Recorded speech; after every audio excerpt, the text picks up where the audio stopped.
जब मैं छोटा सा था 1980 में प्रियंका और मैं घर में लेई बनाते थे, रात को निकलकर पोस्टर चिपकाते थे। चुनाव समझता हूं, 20 साल से मैं स्वयं चुनाव लड़ रहा हूं। पोलिंग कैसे होती है, पोलिंग बूथ कैसे मैनेज किया जाता है, वोटर लिस्ट, फॉर्म 17, ये सब मैं गहराई से समझता हूं। कुछ समय पहले हमें दाल में काला लगा। चुनाव के नतीजे आते थे, मूड एक तरीके का होता था, रिजल्ट दूसरे तरीके का। मुझे याद है उत्तराखंड में हम चुनाव हारे। बाद में मैंने कैंडिडेट से पूछा कि जहां रोड शो हुआ था वहां जाके देखिए हमें कितने वोट मिले। हजारों लोग आए थे, पोलिंग बूथ में किसी ने वोट नहीं किया। यह असंभव था, यह हो ही नहीं सकता। उसके बाद छत्तीसगढ़ और मध्य प्रदेश के रिजल्ट, हमें लगा कुछ ना कुछ गलत हो रहा है। 2018 में मध्य प्रदेश में चुनाव होता है, हम जीतते हैं, हमारी सरकार चोरी हुई थी। 2023 में चुनाव होता है, मैंने अपने आंखों से भारत जोड़ो यात्रा में देखा, भयंकर एंटी इनकम्बेंसी, और हमें 65 सीट मिलते हैं। इम्पॉसिबल, हो ही नहीं सकता। और फिर महाराष्ट्र में पहली बार हमें सबूत मिला, विधानसभा और लोकसभा के बीच में जादू से नए वोटर आते हैं, और जहां भी इन नए वोटर्स ने वोट किया वहां वोट बीजेपी को गया। महाराष्ट्र चुनाव के बाद जब हमें डाउट हुआ, हमारे गठबंधन के सारे नेताओं ने प्रेस कॉन्फ्रेंस किए और हमने इलेक्शन कमीशन से कहा कि आप हमें वोटर लिस्ट दीजिए, वीडियो रिकॉर्डिंग दीजिए। इलेक्शन कमीशन ने मना किया, ना उन्होंने हमें वोटर लिस्ट दी और ना उन्होंने वीडियो रिकॉर्डिंग दी। डाउट हुआ, क्यों नहीं दे रहे, क्या कारण है? तो हमारे दिमाग में सवाल उठा, क्या इलेक्शन कमीशन बीजेपी की मदद कर रहा है?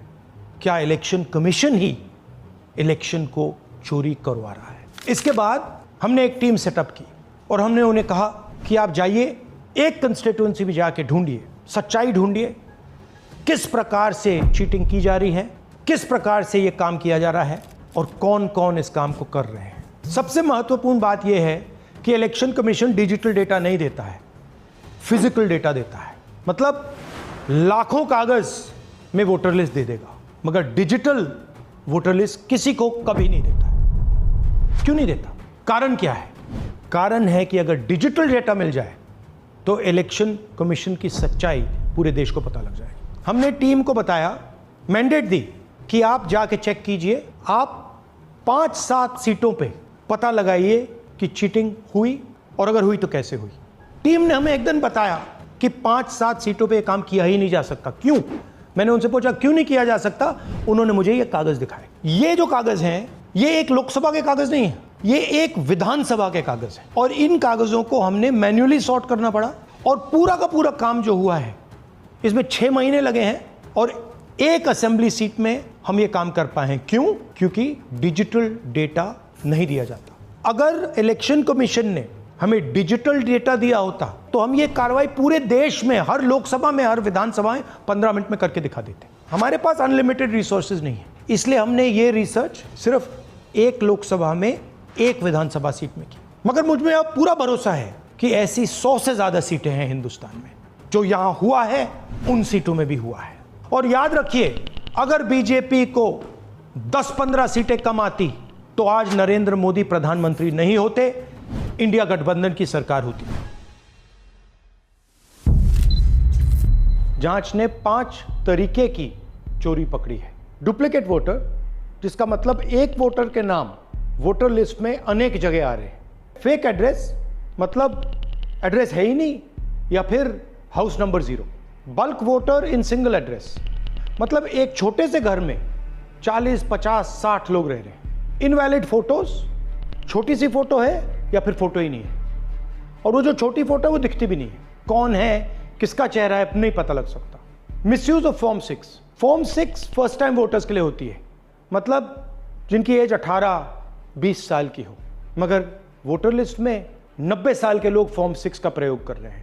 चुनाव में 6,50,000 वोटर थे, उसमें से 1 लाख चोरी के थे। अब मैं आपको 5 उदाहरण देता हूं। ये देखिए, गुरकीरत सिंह डांग, इसका नाम 4 अलग अलग बूथों पे आता है। ये कैसे हुआ और क्यों हुआ? एक और उदाहरण, विशाल सिंह, वाराणसी में वोटर लिस्ट में नाम है और बेंगलोर में 2 बार वोटर लिस्ट में नाम आता है। क्या ये वाराणसी में वोट कर रहे हैं या बेंगलोर में वोट कर रहे हैं या दोनों जगह वोट कर रहे हैं। एक और उदाहरण देखिए, हाउस नंबर 0। तो आपने कभी सुना है हाउस नंबर 0? हमने तो नहीं सुना था, मगर बेंगलोर में हजारों हाउस नंबर 0 हैं वोटर लिस्ट पे। हाउस नंबर 35 की कहानी सुनिए। छोटा सा घर है, ज्यादा से ज्यादा 4 लोग रह सकते हैं, मगर इस 35 में 80 लोग वोटर लिस्ट में रजिस्टर्ड है। ये ईआरओ ने कैसे अप्रूव किया, क्यों अप्रूव किया, पता लगाना है। अच्छा, अब ये देखिए वोटर लिस्ट, इनकी फोटो देखिए, या फोटो है ही नहीं या फिर छोटी छोटी फोटो है जो दिख नहीं सकती। इन वोटर आईडीज पे वोट दिया गया है। अब मैं आपको बताता हूं शकुन रानी की कहानी। फर्स्ट टाइम वोटर बनी है, 70 साल की आयु है। एक बार फॉर्म 6 का प्रयोग किया और उसके कुछ ही महीने बाद दूसरी बार फॉर्म 6 का प्रयोग होता है। 2 बार इनका नाम वोटर लिस्ट में आता है और फर्स्ट टाइम वोटर की लिस्ट में आता है। ये फर्स्ट टाइम वोटर हो ही नहीं सकती। तो क्या शकुन रानी जी ने वोट किया या किसी और ने शकुन रानी जी के लिए वोट किया? ये ही छुपाने के लिए सीसीटीवी का डेटा हमें नहीं दिया जा रहा है।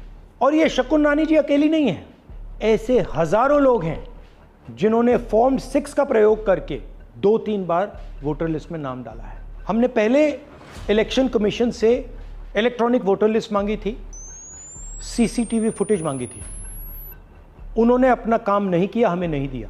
फिर हमने अपना इन्वेस्टिगेशन कराया, आरटीआई भरे और हमारे पास डेटा आया। भाई और बहनों, सच्चाई यह है कि हिंदुस्तान में इलेक्शन कमीशन और बीजेपी मिलकर इलेक्शन चोरी कर रहे हैं। यह पूरा का पूरा सबूत ब्लैक एंड व्हाइट में आज हमने आपको दिया है। इलेक्शन कमीशन जानता है कि हमने उनकी चोरी पकड़ ली है, इसीलिए एसआईआर आया है। यह एसआईआर जो है इंस्टीट्यूशनलाइज चोरी है। इलेक्शन कमीशन खुलकर बिना डरे बीजेपी के साथ मिलकर चोरी कर रहा है। और ये जो एसआईआर है, इसका लक्ष्य गरीबों का जो हक है, उनका वोट जो है, उनसे चोरी करने का है। मैं आपको एक और बात बताना चाहता हूं। इस पूरी इन्वेस्टिगेशन में हमने वोटर एडिशन को देखा है, मगर जितना एडिशन होता है शायद उससे ज्यादा डिलीशन होता है, सबट्रैक्शन होता है।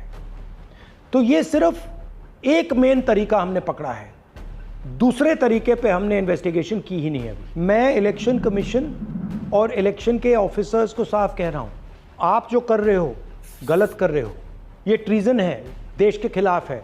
ये मत भूलिए, टाइम आएगा हम आपको पकड़ेंगे, बचने वाले नहीं हो।